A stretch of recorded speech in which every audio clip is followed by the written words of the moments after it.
In this video I'm going to show you how to make an organization chart. So I do that by using PowerPoint. And first you need to add the text box. And here you can add all the parts of the organization chart. So I start with the CEO, then we have the COO.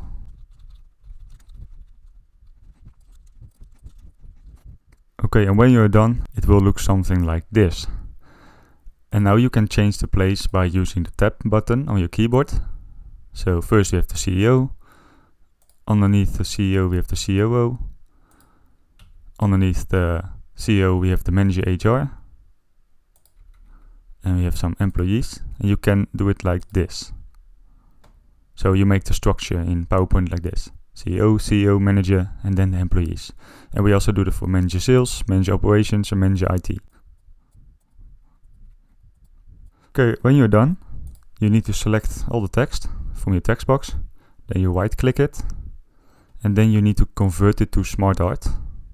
And here you can select the shape. So I'm going for organization chart over here. And as you can see, we now have a basic organization chart. So when you select it, you can also change the layout. So like this, for example, this. More 3D. So let's keep it like this. And here you can also choose the other layouts.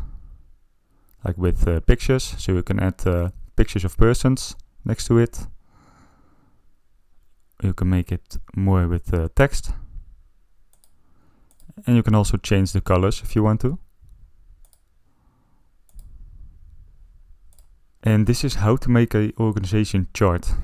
I hope this video was helpful for you. Please leave a like and a subscribe, and I'll see you in the next video.